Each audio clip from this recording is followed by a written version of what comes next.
Hello दोस्त, good morning. सभी बच्चों को राधे राधे। कैसे हैं आप लोग? उम्मीद करते हैं अच्छे होंगे, मस्त होंगे, स्वस्थ होंगे। चलिए, आज की क्लासेस में हम लोग 3D की 3rd नंबर एपिसोड से लेकर हम लोग बात करते हैं। आपको 2 एपिसोड क्वेश्चन नंबर 30 तक सॉल्विंग करा दिया गया है और आज आप लोग को 31 से क्वेश्चन सॉल्विंग कराने का हम लोग प्रयास करते हैं। तो चलिए, जुड़े रहिए आप लोग आर के मैथमेटिक्स क्लासेस बेटियाँ रिंकू सर के साथ। तो चलिए, पहली क्वेश्चन आती है दोस्त आपके पास कि 31 3, 4, 5 की एक्स अक्ष से दूरी क्या होगी। देखिए, ध्यान दीजिएगा। यह कहना चाहता है एक्स अक्ष से आपका पॉइंट कितना है बाबू, 3, 4, 5 है। कह रहा है कि एक्स अक्ष से दूरी इसकी कितनी होगी।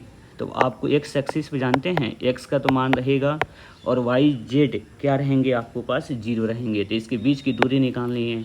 तो 3 में से 3 घटा लीजिए, 3 में से 3 घटा लेंगे, स्क्वायर कर लेंगे। फिर बाबू 0 - 4 का स्क्वायर करिए, प्लस बाबू 0 माइनस कितने हो जाएंगे, 5 का स्क्वायर हो जाएगा। कैलकुलेशंस करेंगे, इसका 0 आ जाएगा। यह 16 हो जाएंगे और 50 25 हो जाएगा। 16 25 कितने हो जाएंगे, 41।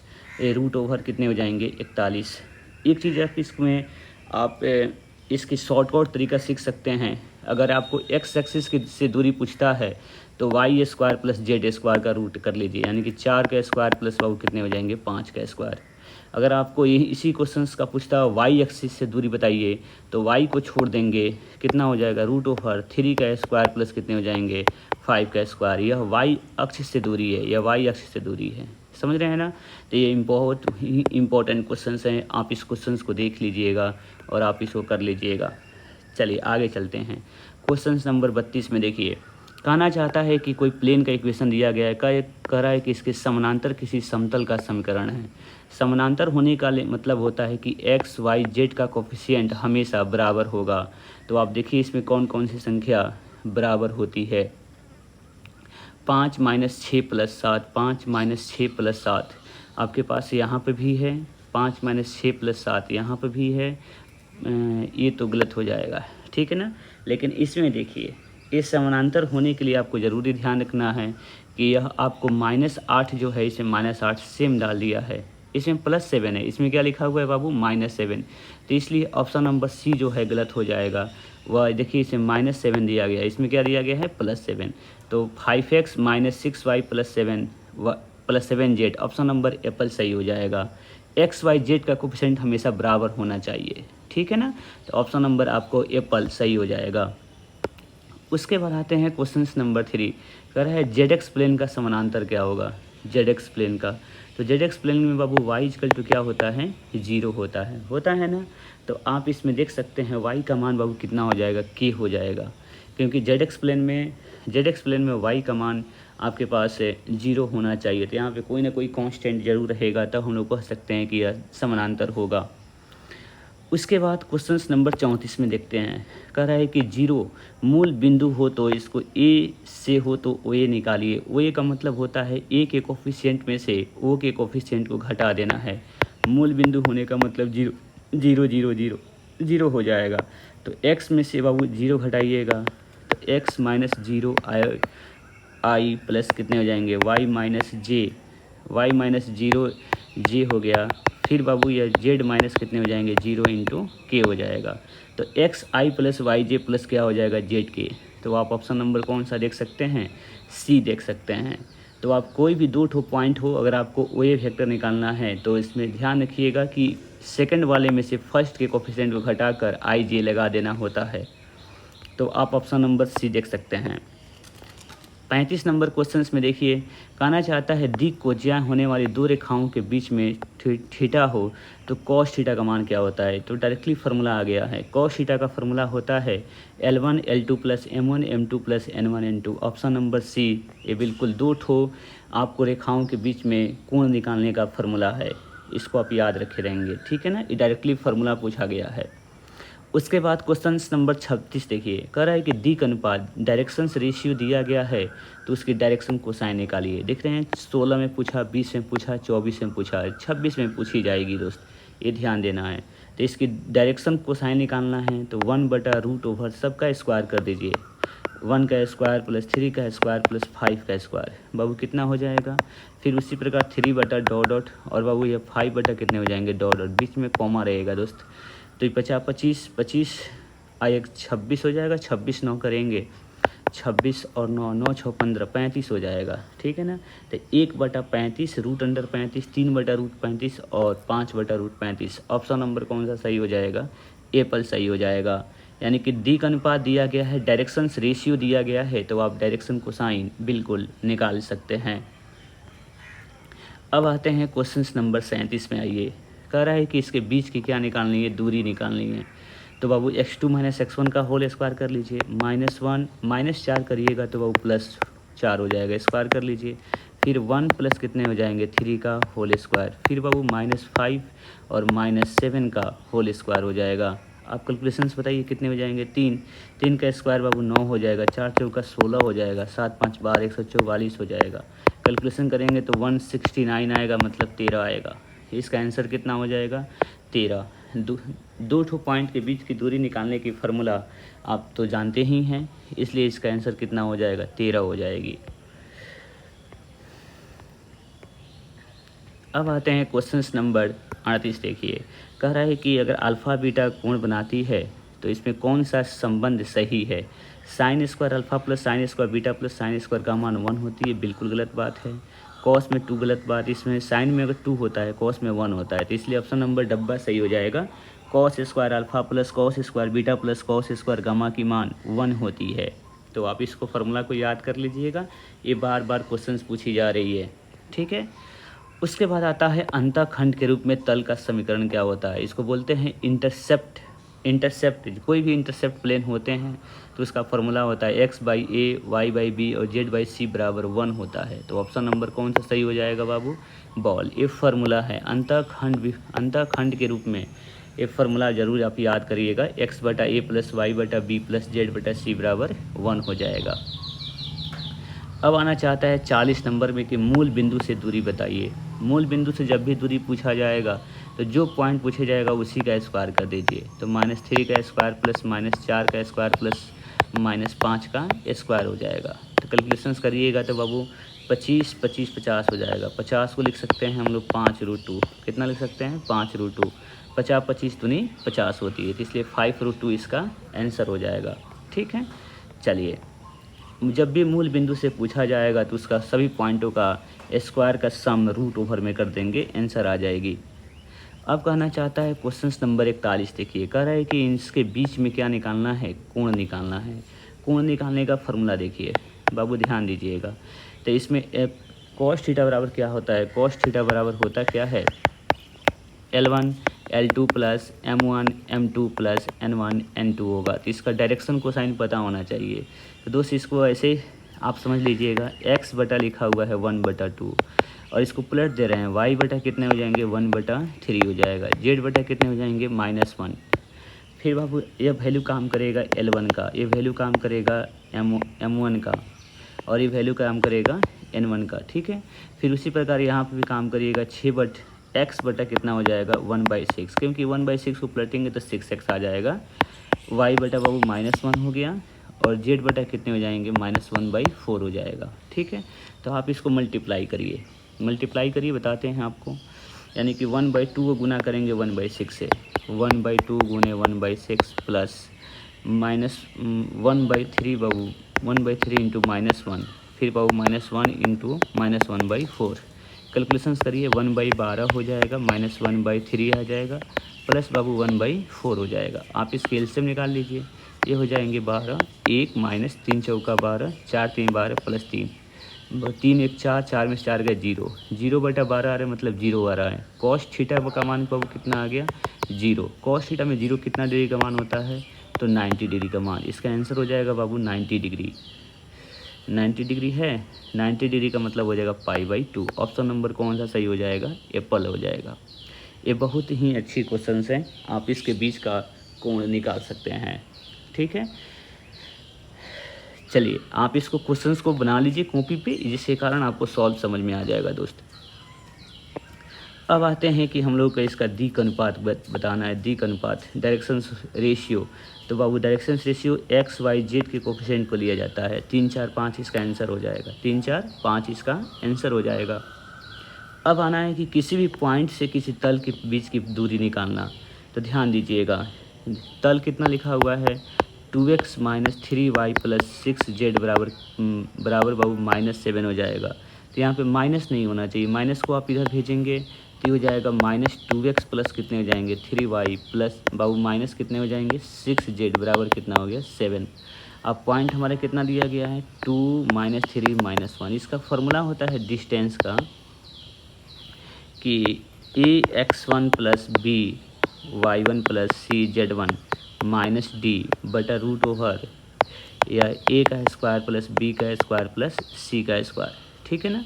तो आप इसकी कैलकुलेशंस को कर लीजिए बाबू। ए का मतलब आपके पास पॉइंट गिवन पॉइंट कितना है 2 है, तो 2 गुने x1 का मान जानते हैं, यहाँ पे एक इसके कोफिशिएंट ले लीजिए, ठीक है ना। x1 y1 z1 इसके पॉइंट ले लीजिए, तो -2 गुने 2 हो जाएगा, -2 गुने 2 हो गया, फिर प्लस बाबू यह हो जाएगा 3 गुने -3 हो जाएगा, फिर बाबू -6 इंटू कितना हो जाएगा -1 और बटा रूट ओवर जानते हैं कितना हो जाएगा आपके पास a square plus B square plus C square -2 का स्क्वायर, फिर बाबू 3 का स्क्वायर और प्लस बाबू -6 का स्क्वायर कर लीजिएगा।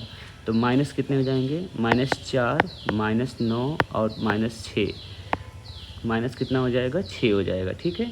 और बाबू डी का मान 7 है ना, तो माइनस बाबू 7 कर लीजिएगा, माइनस कितने हो जाएंगे 7, माइनस माइनस प्लस 6 हो जाएगा। चलिए रूट ओवर कितना हो जाएगा 6 आगे 36 6 40 9 49 मतलब 7 आएगा, ठीक है। तो कैलकुलेशंस कर लीजिए इसका।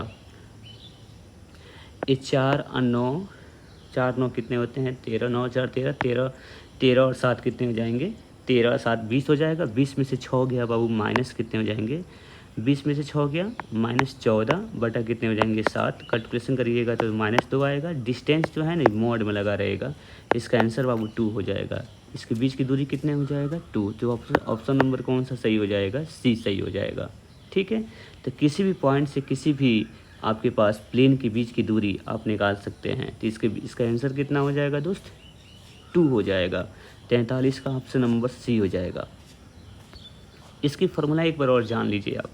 ये फार्मूला होती है ax1 plus B y1 plus C z1 minus D बटा root over A square plus B square plus C square.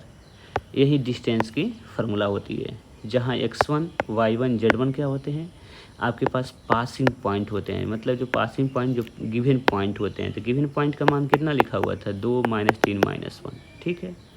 इसमें से ABCD का मान कितना होता है, ए का मान बाबू -2 हो जाएगा। कैसे देखिए कैसे लिखा जाएगा इसको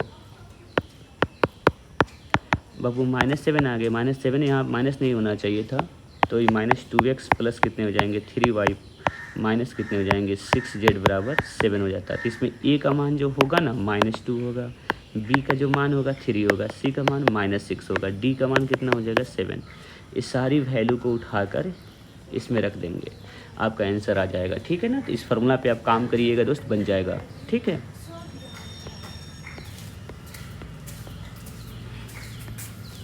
अब हम चलते हैं क्वेश्चन नंबर 44 पे। कह रहे हैं कि आपकी x = 0 की समानांतर कौन सी पैरेलल लाइन आपके पास हो जाएंगे। तो x = 0 आपके पास दिया गया है, तो इसके जो पैरेलल लाइन आपके पास आते हैं इसमें x एक्सिस का जो भी वैल्यू दिया रहेगा या इसका क्या कहलाएगा पैरेलल वैल्यू कहलाएगा। तो आपके पास कितने हो जाएंगे x = कितने हो जाएंगे -5। जब भी आपसे पूछा जाएगा जैसे x = आपके पास 2 का पैरेलल वैल्यू क्या हो जाएंगे, तो जब भी x एक्सिस का पैरेलल वैल्यू आइएगा, जैसे x एक्सिस का पैरेलल वैल्यू x = 2 हो जाएगा, x = कितने हो जाएंगे आपके पास 3 हो जाएंगे। तो दोनों जो लाइन है ना ये आपस में क्या होते हैं पैरेलल हो जाते हैं। तो इस कंडीशंस के थ्रू से जब भी आपसे पूछा जाएगा कि x = 0 के पैरेलल लाइन कौन सी हो जाएंगे, तो इसमें x एक्सिस का जो वैल्यू दिया रहेगा वही इसका क्या कहलाएगा पैरेलल प्लेन कहलाएंगे, चाहे पैरेलल आपके पास क्या कहलाएगा लाइन कहलाएगा, ठीक है। अब आते हैं क्वेश्चंस नंबर हम लोग 44 में आते हैं। 44 में क्वेश्चंस में आप लोग आते हैं। इस क्वेश्चंस में हम लोग को निकालना क्या है कि इसके प्लेन के आपके पास समानांतर निकालनी है। जब भी ये पैरेलल प्लेन होते हैं तो आपके पास x एक्सिस y एक्सिस और z एक्सिस का जो वैल्यू होता है वो दोनों सेम रहेंगे। तो आपके पास इसमें देखिए x एक्सिस का 2 है, y एक्सिस का -3 और z एक्सिस का +4 है। तो इसलिए ऑप्शन नंबर एप्पल गलत हो जाएगा। इसमें ऑप्शन नंबर एप्पल कौन सा सही हो जाएगा? ऑप्शन नंबर बॉल, क्योंकि 2x plus minus 3y plus कितना हो जाएंगे? 4z। जो भी नंबर्स आपके पास इस साइड दिए रहते हैं उससे कोई मतलब नहीं होता है, ठीक है ना। तो आप इस क्वेश्चन को क्या कर सकते हैं? सॉल्व कर सकते हैं। अब आते हैं क्वेश्चन नंबर हम लोग 46 पे आते हैं। कह रहा है कि इस प्लेन के लंब तल का समीकरण क्या है? लंब तल का मतलब होता है परपेंडिकुलर। क्या होता है? परपेंडिकुलर। जब भी परपेंडिकुलर कहा जाएगा तो इसमें एक्स वाई जेड की जो कोफिशिएंट का प्रोडक्ट का सम होगा वो कितना होगा? 0 होगा। तो दोस्त आप कैलकुलेशन करके देख लीजिए। 4 इंटू पहला ऑप्शन को लीजिए तो 4 इंटू 1 प्लस 3 इंटू कितने हो जाएंगे? -5 और प्लस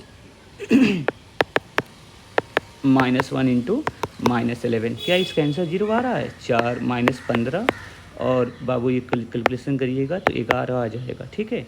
11 4 15 -15 0 हो जा रहा है। तो ऑप्शन नंबर एप्पल आपके इसकी सही हो जाएगी। यानी कि दोनों प्लेन जो होंगे वो क्या होंगे? परपेंडिकुलर होंगे। कोई दिक्कत आपको नहीं होनी चाहिए। जब भी दो ठो प्लेन परपेंडिकुलर होते हैं तो उसके कोफिशिएंट का यानी कि L1 L2 plus M1 N2 plus N1 N2 का वैल्यू कितना हो जाएगा? 0 हो जाएगा। तो इसलिए ऑप्शन नंबर कौन सा सही हो जाएगा? ऑप्शन नंबर एप्पल सही हो जाएंगे। अब आते हैं क्वेश्चन नंबर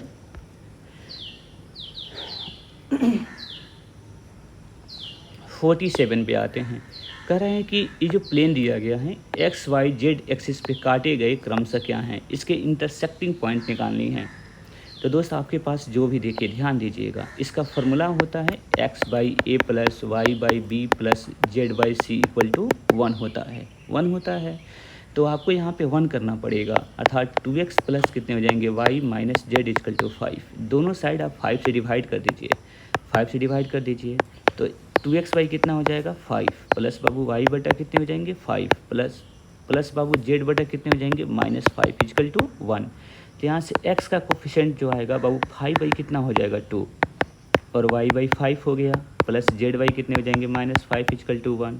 तो 5/2 5 और -5, 5/2 5 और -5। ऑप्शन नंबर कौन सा सही हो जाएगा बाबू? कैट सही हो जाएगा। इसको जब भी एक अंतःखंड कहेगा, इंटरसेक्टिंग वैल्यू आपको किसी भी प्लेन का बताना चाहेगा तो आप इस फॉर्मेट पर सबसे पहले कन्वर्ट कर देंगे। यहाँ से ABC जो वैल्यू ही होगा वही इसका क्या कहलाएगा? वैल्यू कहलाएगा, इसका आंसर कहलाएगा। तो आप ऑप्शन नंबर आपको C को क्या कर सकते हैं? क्लिक कर सकते हैं, ठीक है। चलिए अब आते हैं क्वेश्चन नंबर 48 में आते हैं। इसमें कह रहा है कि जो प्लेन दिया गया है इसके बीच का क्या निकालना है? कोण निकालनी है। कोण निकालने के लिए फॉर्मूला बताइए क्या होता है? cos थीटा बराबर होता है L1 L2। इसका मतलब 2 इंटू कितने हो जाएंगे? 3 प्लस 1 इंटू कितने हो जाएंगे? -6 प्लस ये -2 इंटू कितने हो जाएंगे? -2। कोई दिक्कत नहीं है। ये 2 दूनी 4 हो जाएंगे, 3 दूनी कितने हो जाएंगे? 6 बाबू -6 से और आपके पास +4 हो जाएगा। कितना हो जाएगा? 4, ठीक है। रूट बटा बाबू √L1 स्क्वायर प्लस m ये फार्मूला होती है ना यहाँ पे। तो ये रूट ओवर कितना होता है? a square plus B square plus C square. तो 2 दूनी 4, 4 दूनी 4 4 8 है, कितने हो जाएंगे? 9। मतलब आपके पास 3 हो जाएगा और इसमें आएगा बाबू 7, 7 3 कितने हो जाएंगे? 21। तो 4/21 आ रहा है। 4 बटा कितना हो रहा है? 21। कॉस थीटा के मान बाबू आ रही है 4/21। तो थीटा की मान निकालिएगा तो कितना हो जाएगा? Cos inverse 4/21। कोई दिक्कत आपको नहीं है। तो ऑप्शन नंबर कौन सा सही हो जाएगा? C सही हो जाएंगे। अब आते हैं दोस्त हम लोग क्वेश्चन नंबर 49 में आते हैं। कह रहा है कि मूल बिंदु से इसके बीच की दूरी बताइए। तो मूल बिंदु से दूरी जो होगा वो कितना होगा?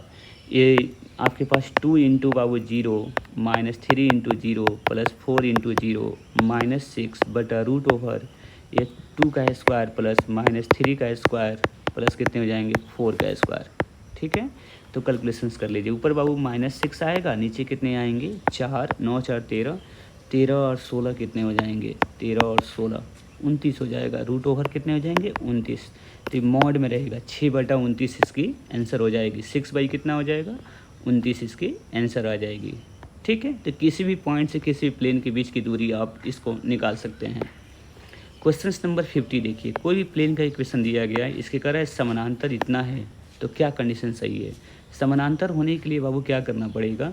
तो आप इसको पैरेलल करना पड़ेगा। 3a हो जाएगा, कितना हो जाएगा 3a प्लस 4b प्लस बाबू 6c इक्वल टू 0 हो जाएगा। तो ऑप्शन नंबर सी सही हो जाएगा 3a, यानी कि इसके कोफिशिएंट और इसके कोफिशिएंट को गुना कर देंगे, कितने हो जाएंगे 3a प्लस 4b प्लस कितने हो जाएंगे 6c इक्वल टू क्या हो जाएगा 0 हो जाएगा। एक इसमें प्लेन है और एक बाबू लाइन है, तो इस कंडीशंस को पैरेलल वाली केस को अप्लाई करते हैं। जब भी दो ठो लाइन रहेगा चाहे दो ठो प्लेन रहेगा तो वहाँ पे L1/L2 M1/M2 और N1/N2 पे काम करेंगे, ठीक है। अब आते हैं 51। कहना चाहते हैं इस समानांतर है, समानांतर होने का मतलब क्या हुआ कि यह a बटा कितने हो जाएंगे 4 बराबर b बटा कितने हो जाएंगे 2 और c बटा कितने हो जाएंगे 3। तो आप इसकी एलसीएम निकाल लीजिएगा, एलसीएम कितने हो जाएंगे 12, ये 4 से मल्टीप्लाई कर डिवाइड करेंगे 3 आएगा, तो 3a equal to 6b equal to कितने हो जाएंगे 4c। तो आप ऑप्शन नंबर देखिए इसमें कौन सा सही है 3a कहाँ है बाबू 3 ऑप्शंस में नहीं है, तो ऑप्शन नंबर दिया गया है बस इसको सॉल्व नहीं किया गया है, तो ऑप्शन नंबर बाबू सी ही सही हो जाएगा। या तो ऑप्शन नंबर ए सही होता है या तो ऑप्शन नंबर ए सही है, दोनों ऑप्शन सही है। तो इसमें पहला ही ऑप्शन दे दिया है। तो जब भी दो ठो लाइन अगर पैरेलल होते हैं तो उसमें a1/a2 बराबर b1/b2 बराबर c1/c2 हो जाते हैं। कोई दिक्कत आपको नहीं होनी चाहिए दोस्त। चलिए आगे चलते हैं, क्वेश्चन नंबर हम लोग 52 में आते हैं।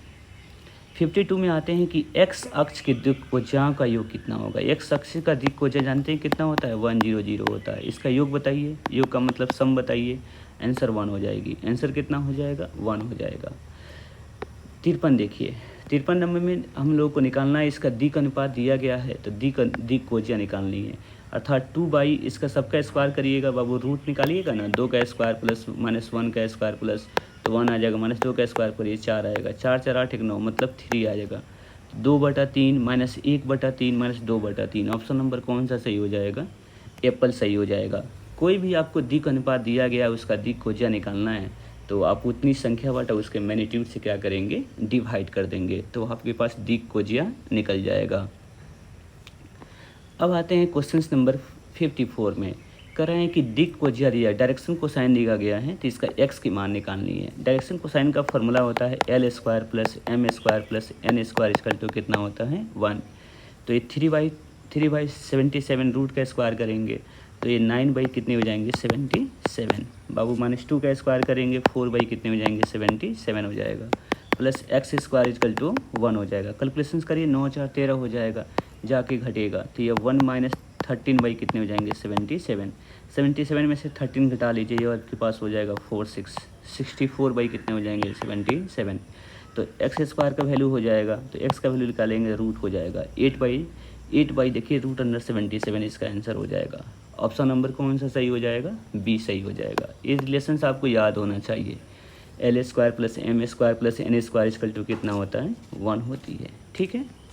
चलिए दोस्त अब आते हैं 55 में, आइए कह रहे हैं कि दो ठो रेखाओं समानांतर हैं, समानांतर रेखाओं कितने हैं तीसरे x का मान निकालना है। जब भी यह कहेगा समानांतर रेखाएं हैं तो इसका वैल्यू हो जाएगा x/20 बराबर 5 कितने हो जाएंगे 10 बराबर 3 कितने हो जाएंगे 6। कोई भी वैल्यू बाबू दो ठो बराबर कर दीजिए, x की मान निकल जाएगी। 10 से करिएगा 10 दूनी 20, x की वैल्यू हो जाएगी 5 2 जा 10, 5 2 जा 10 10 हो जाएगा इसका आंसर। 5 दूनी कितना हो जाएगा 10। तो ऑप्शन नंबर कौन सा सही हो जाएगा एप्पल सही हो जाएगा। ये पूरी कंसेप्ट पर दिया गया, अगर आपको फार्मूला पता नहीं है तो आप इस क्वेश्चन को सॉल्व नहीं कर सकते हैं, ठीक है। चलिए दोस्त अब आते हैं क्वेश्चन नंबर हम लोग 56, कह रहा है कि दोनों बाबू समानांतर हैं। समानांतर होने का मतलब क्या हो जाएगा A1/A2 इक्वल टू कितने हो जाएंगे B1/B2 इक्वल टू C1 कितने हो जाएंगे C2। अब आपको A1 C2 की वैल्यू बात करनी है, तो आप इसको मल्टीप्लाई करिए तो कितना हो जाएगा ठीक है ना। तो आपको A1/A2 इक्वल टू C1 क्या आना चाहता है C2, ठीक है। तो आपको इसको मल्टीप्लाई करना है, तो इसको बाबू देखिए मल्टीप्लाई करेंगे ना तो A1 C2 इक्वल टू कितना हो जाएगा C1 A2 आपको हो जाएगा।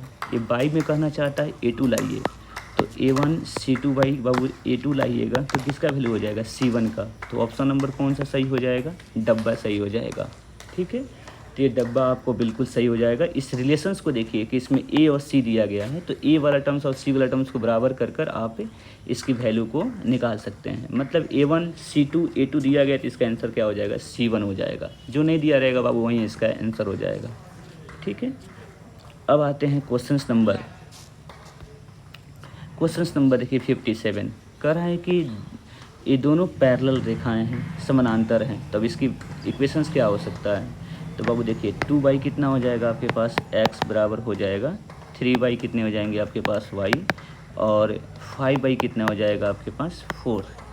तो इसमें कहना चाहता है कि इसका इक्वेशंस बता दीजिए। मतलब ये ध्यान दीजिए, इसको बाबू कैलकुलेशंस करिए तो कितना हो जाएगा, 3x इक्वल टू कितने हो जाएंगे 2y, 3x इक्वल टू कितने हो जाएंगे 2y। ठीक है, इसकी आंसर देखिए बाई 4 लिखा हुआ है ना, डी का अनुपात है परस्पर लंब, सॉरी ये लंब है। लंब का मतलब अब वही पैरेलल नहीं होगा, लंब हम लोग बना रहे थे समानांतर के लिए। लंब के लिए क्या करना है बाबू, इसको मल्टीप्लाई करना पड़ेगा। तो यानी कि 2x प्लस कितने हो जाएंगे 3y प्लस बाबू कितने हो जाएंगे 20 बराबर 0 हो जाएगा। तो 2x प्लस कितने हो जाएंगे 3y इक्वल टू हो जाएगा -20। ऑप्शन नंबर -20 आंसर सही हो जाएगा। जब भी दोनों परस्पर लंब है, लंब का मतलब क्या होता है, परपेंडिकुलर केस में बाबू L1 L2 plus M1 N2 plus N1 N2 का मान कितना होता है 0 होता है। ठीक है ना, तो आप ऐसे बना लीजिएगा, सॉल्व कर लीजिएगा। चलिए, हम उम्मीद करते हैं कि आप लोगों को 57 तक क्वेश्चंस बिल्कुल समझ में आई होगी। आपको नेक्स्ट वीडियो में मिलते हैं नेक्स्ट एपिसोड के साथ। तब तक जुड़े रहिए आप लोग आर के मैथमेटिक्स क्लासेस बेटियाँ रिंकू सर के साथ। For this thanks a lot.